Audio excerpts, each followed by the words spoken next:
ఇది పాల మీది మీగడనండి. 6 మంత్స్ స్టోరేజ్ చేశాను నెయ్యి తయారు చేయడానికి. ఇప్పుడు నెయ్యి మనం ఎలా చేసుకోవాలో నేను చూపిస్తానండి. ఈ విధంగా మిక్సీలో వేసుకోవాలి. మిక్సీలో వేసుకొని గ్రైండ్ పడితే వెన్న వస్తుంది. వెన్న నుంచి మనం నెయ్యి తయారు చేసుకోవాలి. మిక్సీలో మనం వేసినప్పుడు ఇలా వచ్చేస్తుందండి. ఫస్ట్ స్టార్టింగ్లో మనం గ్రైండ్ చేసిన కొద్దీ వెన్న తెలిసిపోతుంది మనకు. అది చూపిస్తాను నేను ఒకసారి. ఇదిగో చూసారా అండి, సపరేట్ అయిపోయింది.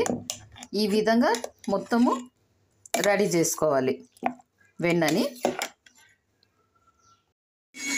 చూడండి, ఇక్కడ కవర్ మీద మీకు తెలిసిపోతుంది ఇప్పుడు ఏ విధంగా ఉంది.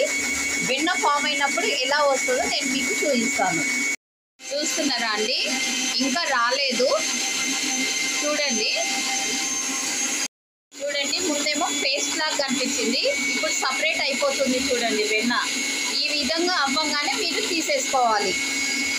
చూడండి ఇలా తెలిసిపోతుంది. ఇది ఓకేనండి. చూడండి, వెన్న వైట్ కలర్లో వచ్చేంత వరకు మనం వాటర్ వేసి క్లీన్ చేయాలి. అది కూడా ఐస్ వాటర్ వేసి క్లీన్ చేసుకోవాలండి. లాస్ట్ చూసారా ఎంత వాటర్ ఇంకొచ్చేసింది. ఇప్పటికి కూడా దీంట్లోనే ఒక 7 లవంగాలు పట్ట వేసేసి పెట్టి